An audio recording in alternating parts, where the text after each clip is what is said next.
Arunachal Pradesh, a name that conjures up myriad of images.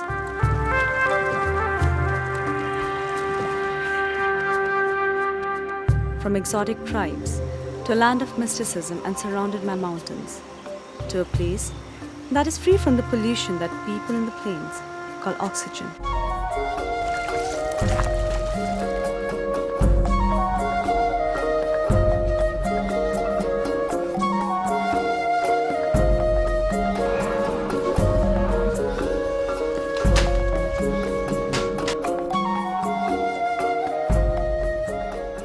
A land that still celebrates its identity and carries it proudly, as this weary traveler from the city soon found out.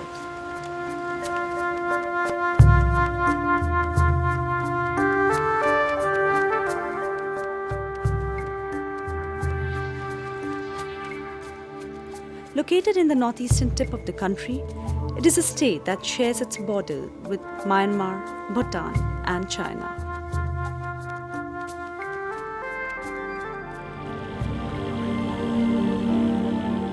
We slowly made our way from Dibrugarh to Roing.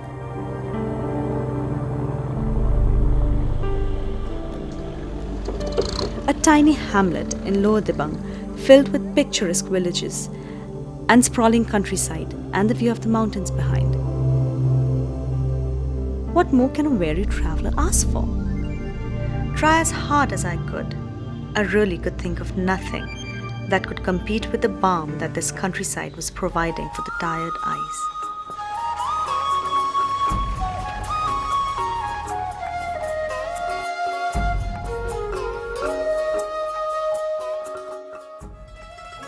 But a lesson in geography was not why I was here. I was here for a purpose, and the purpose was Ray Festival.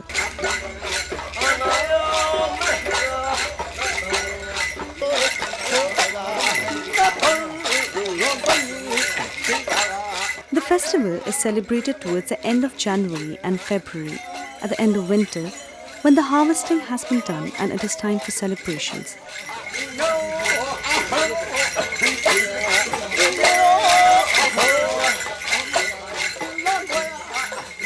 A festive occasion celebrated by the Idu Mishmi community. Ray Festival has an interesting legend. The locals claim that a slave named Apiju first performed the Ray Festival.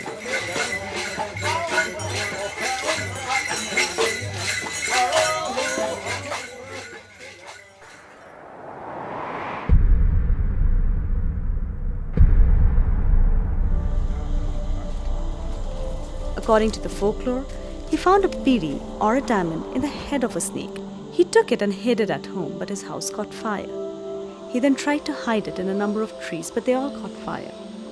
He consulted a priest, Asi Anjauru, who declared that the diamond was causing all the trouble and asked him to sacrifice animals in the raid to appease the god. But the slave performed the festival without sacrificing animals like mithun or pigs. As he had no relatives, he offered the emeta or the gift mockingly to the trees, which soon died. It was Apiju's master who sacrificed the animals and invited his relatives and offered them gifts like mithun, pigs, and fowls to appease to the god. Ray, first in our community, an individual used to have a Ray festival, but later on, our late Naba Itapulu, he thought that it should be generalized.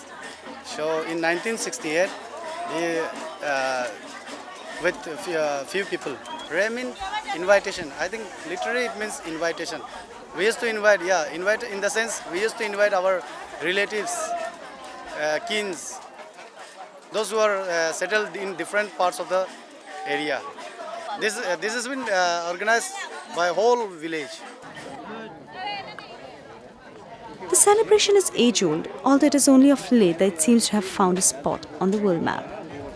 I discovered that the local communities are being motivated and helped by help tourism. an organization that has been trying to put together and bring to forefront the tribal communities, their natural resources, their culture, and their emotions through festivals in Arunachal Pradesh and adjoining Assam. It is a period for relatives to visit their other relatives and children to come back home from other places. But it is more than just an occasion for feasting. The most important part of it is the process of Ada, where the male married members of the family invite the female relatives, and according to the folklore, an Ada or a loan is offered to the relatives who want to start performing the rite.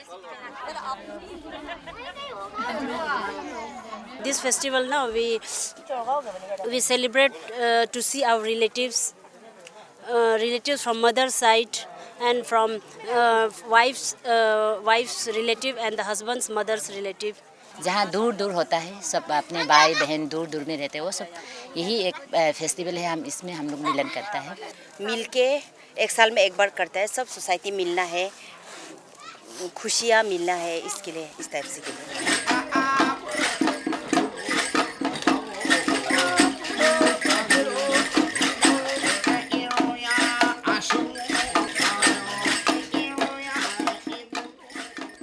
Like all festivities, Ray too is centered around food, with pork, fish and mithun topping the list along with generous doses of rice beer.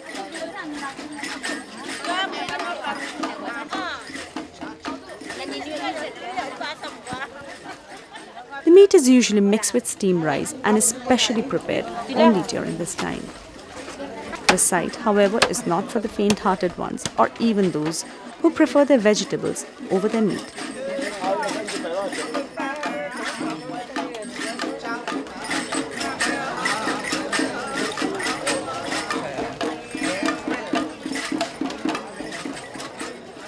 Everywhere we went, the locals offered us glasses of rice beer, as we might offer our guests tea.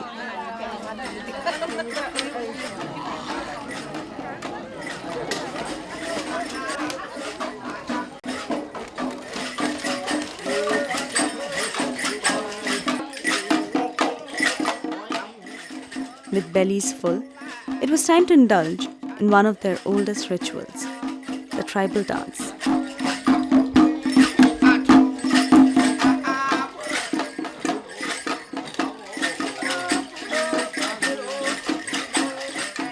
For Umli Meuli, attending the festival is like taking a journey back to her roots.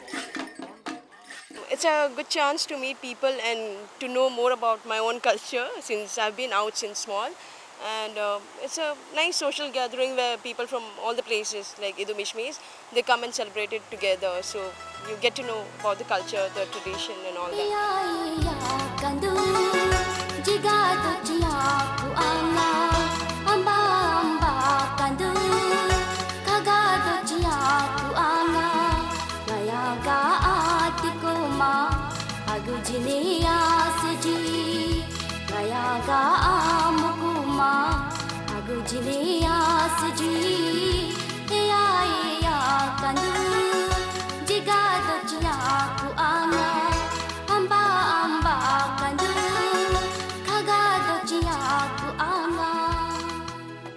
The women in their etwe polo or the top, the thumma, which is the bottom, angraha, the basket, and the lekepo, the bead necklace, sway gently to the rhythm and indulge in a playful yet graceful dance.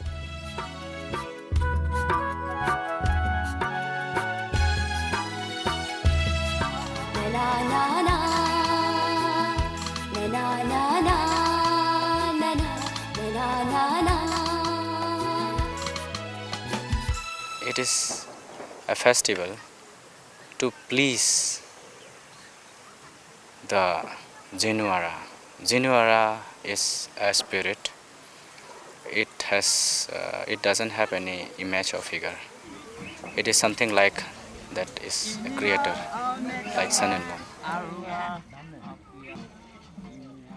The men in their customary Idu coat and lave, the bottom, and amrepa, which is their sword, dance to the rhythmic thumping of their feet.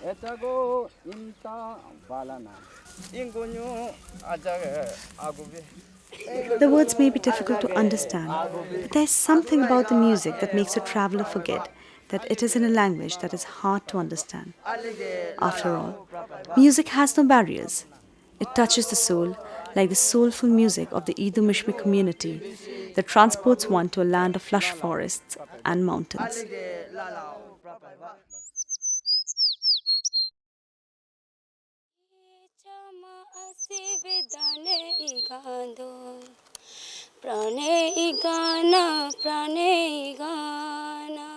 The festival has become more than just a celebration.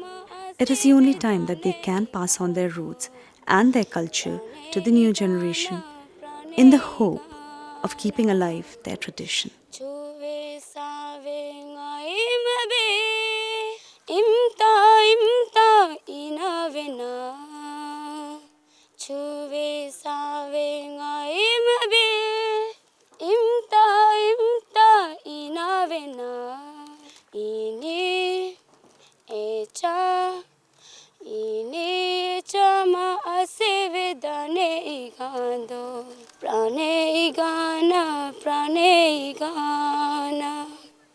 Prane igana, prane igana.